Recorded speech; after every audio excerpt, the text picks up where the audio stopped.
Wear the mind is without fear and the head is held high. ఎక్కడైతే మన మనస్సు భయాందోళనకి గురయ్యి లేదో, ఎక్కడైతే మనం తలెత్తుకుని తిరగలమో. మీకు ఒకటే చెప్తాను, మనం చాలామంది సెలబ్రిటీలు కనిపించినప్పుడు, ఇప్పుడు for example Samantha selfie ma'am, ఇంకెవరైనా హీరో కనిపిస్తే సెల్ఫీ. మన తల్లిదండ్రులు ఉన్న రాళ్ళతో సెల్ఫీ తీసుకోండి, వాళ్ళకి మించిన హీరోలు ఎవరు ఉన్నారంటే సింపుల్. వాళ్ళకి మనం అంత ఇంపార్టెన్స్ ఇవ్వాల్సిన అవసరం ఏముంది? నిజంగా చెప్తారు, అంత ఇంపార్టెన్స్ ఇవ్వాల్సిన అవసరం ఏమి? రోజు టీవీలో కనబడితే ఇంపార్టెన్స్ ఇవ్వాలా? నిజంగా మనకి మనం తగ్గించుకున్నట్టే, మన సెల్ఫ్ ఎస్టీమ్ మనం తగ్గించుకున్నట్టే. ఎప్పుడైతే మనం దిగజారిపోయి ఇంకొకరితో వెళ్ళి సెల్ఫీ తీసుకుని ఆ సెల్ఫీ కోసం గంటలు గంటలు వెయిట్ చేసి మన టైం మనం వేస్ట్ చేసుకుంటున్నాము, మనం దిగజారిపోయినట్టే.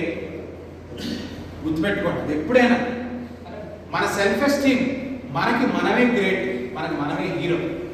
దేవుడు ఎక్కడున్నాడు? ఇక్కడ ఉన్నాడు. ఎక్కడో లేడు, ఇక్కడే.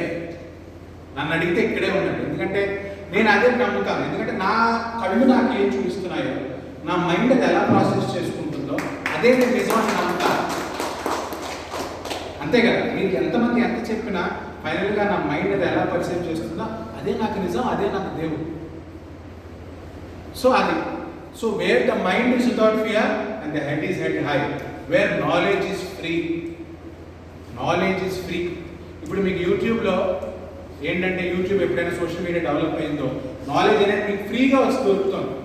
నాలెడ్జ్ అనేది ఎప్పుడు ఫ్రీగానే దొరకాలి. పూర్వకాలంలో గురుకుల సిస్టమ్, ఆ టైంలో ఎప్పుడు గురుదక్షిణ అంటే ఓకే. ఇప్పుడు ఫీజులు ఎలా పెడుతున్నారు? 2 లక్షలు, 3 లక్షలు ఇంజనీరింగ్ ఫీజు, 4 లక్షలు, 5 లక్షలు.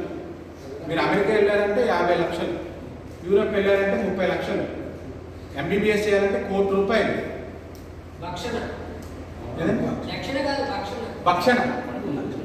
భక్షణే నిజంగా.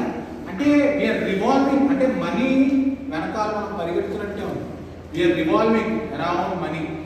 Earth is revolving around sun, humans are revolving around money. అంతే, అలా అయిపోయింది మన పరిస్థితి నిజంగా చెప్పాలి. And so where knowledge is free, అంటే ఎక్కడైతే నాలెడ్జ్, జ్ఞానం మనకి ఫ్రీగా లభిస్తుందో, ఉచితంగా లభిస్తుందో. ఇప్పుడు నేను మీతో మాట్లాడడానికి, నేను ఓకే ఒక 10 నిమిషాలు మాట్లాడాలంటే ఒక ₹100 కావాలి, లేకపోతే గంట మాట్లాడాలంటే 500 కావాలి. ఇలా రేట్లు, ఇలా ఛార్జీలు పెట్టేసి మనం రెస్ట్రిక్ట్ చేసుకొని జనాలతో కమ్యూనికేట్ అవ్వనివ్వకుండా, జనాలకి ఇన్ఫర్మేషన్ షేర్ చేయనివ్వకుండా చేస్తే ఎలా? ఇప్పుడు అంతా అదే అయిపోయింది. అంతా వ్యాపారం, కంప్లీట్ బిజినెస్ ఉండొచ్చు కానీ అంతా బిజినెస్ అవ్వకూడదు. అంతా బిజినెస్ అయితే ఫైనల్గా మన హ్యూమన్ రిలేషన్స్ ఏమవుతాయి? నేను మీతో మాట్లాడాలంటే ₹10 ఇవ్వాలా? మీరు జస్ట్ నేను మీరు చెప్పేది వినాలంటే ₹10 ఇవ్వాలా? నిజంగా ఆ టైంలో కౌన్సిలర్స్ ఎవరో తెలుసా అండి? ఇప్పుడు ప్రతి స్కూల్కి కౌన్సిలర్, కానీ ఆ కాలంలో మన grandfathers, grandmothers counsellors. ఇప్పుడు గ్రాండ్ ఫాదర్స్, గ్రాండ్ మదర్స్, తాతలు, నాన్నలు, అమ్మమ్మలు లేరు కాబట్టి మనకి కౌన్సిలర్స్ అవసరం వచ్చింది పిల్లలకి. సెల్ ఫోన్ కొనకపోతే సూసైడ్, పెళ్ళి ఒప్పుకోకపోతే సూసైడ్ ఆ సొల్యూషన్. సూసైడ్ చేసుకుంటే ఇంకేం ఉండదు కదా. మీరు మళ్ళీ పుడతారో లేదో అనేది మనకు తెలియదు. మనం తెలియదు, చూసి వచ్చాము. అక్కడ హెవెన్ ఉందా, హెల్ ఉందా, స్వర్గం ఉందా, నరకం ఉందా, మనకేం తెలియదు. మనం ఏం చూసి రాలే, ఎవరో చెప్పింది నమ్ముతున్నాం.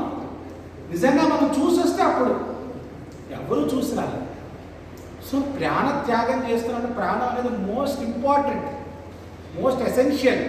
దాన్ని అంత ఈజీగా మన యంగ్స్టర్స్ వదిలేయగలుగుతున్నారంటే వాళ్ళ మైండ్ ఎంత సెన్సిటివ్ అయిపోయింది, సోషల్ మీడియా వల్ల ఎంత కరెక్ట్ అయిపోయింది.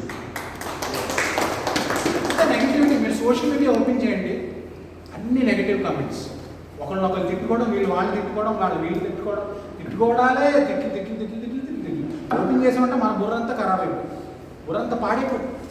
అసలు సోషల్ మీడియా ఓపెన్ చేయాలంటే నాకు చిరాకు. ఎందుకంటే వాళ్ళు తిట్టడం, వీళ్ళు తిట్టడం, ఇవే ఉంటాయి. నెగిటివ్ ట్రోలింగ్, ఇవే కనపడుతున్నాయి. ఎక్కడ ఒక పాజిటివ్ ఏదైనా విందామంటే లేదు. ఏదైనా ఉపన్యాసం విందామంటే మీకు ఉపన్యాసాలు వ్యూస్ ఉండవు. ఇలాగా దువ్విన దానికి ఫుల్ వ్యూస్. దానికి ఎన్ని వ్యూస్? దానికి ఎందుకంటే వ్యూస్? నిజంగా చెప్తున్నా, అది ఎక్కడ చూసినా యూట్యూబ్ ఓపెన్ చేస్తే అదే ఫీడ్. నాకు ఎందుకది? నాకు వద్దురా మొర్రో అని నేను చెప్పి ఇంకో అకౌంట్ క్రియేట్ చేసుకున్నా. ఈ అకౌంట్కి ఇదే ఫీడ్ వస్తుంది, నేను వేరే అకౌంట్ ద్వారా యూట్యూబ్ వాడుతాను. చూడాలని లేదు నాకు. ఎందుకని? అది. So where the world has not been broken up into fragments by narrow domestic walls, where the world has not been broken up into fragments by narrow domestic walls. అంటే ఇప్పుడు Trump వచ్చినప్పుడు ఏమన్నారు, అమెరికా దగ్గర సరిహద్దుల్లో మేము పెద్ద wall కడతాం, Mexicans రాకుండా, ఇలాగా డివైడ్ చేసుకుంటూ. ఇప్పుడు ఇండియాలో ఏంటంటే ఖలిస్తాన్ కావాలి, తర్వాత నాగాలాండ్ వాళ్ళు సపరేట్ అయిపోవాలి, అప్పుడు తమిళీయులం అని ఒకటి నినాదం ఉండేది, వాళ్ళు సపరేట్ కంట్రీ అయిపోవాలని. ఇలా అందరూ డివైడ్ చేసుకుంటూ పోతే ఇప్పుడు సింగపూర్ అనే ఒక కంట్రీ ఉందండి, అది విశాఖపట్నం జిల్లా అని ఉంటుంది, దానికంటే చిన్నది. అలా డివైడ్ చేసుకుంటూ పోతే విశాఖపట్నం కూడా ఒక కంట్రీ అయిపోవచ్చు, దానికి ఎంబీపీ కాలనీ క్యాపిటల్ అవ్వచ్చు. ఎందుకంటే యూరోప్లో అంతంత చిన్నది, ఆంధ్రప్రదేశ్ కన్నా చిన్న దేశాలు ఉన్నాయి యూరోప్లో.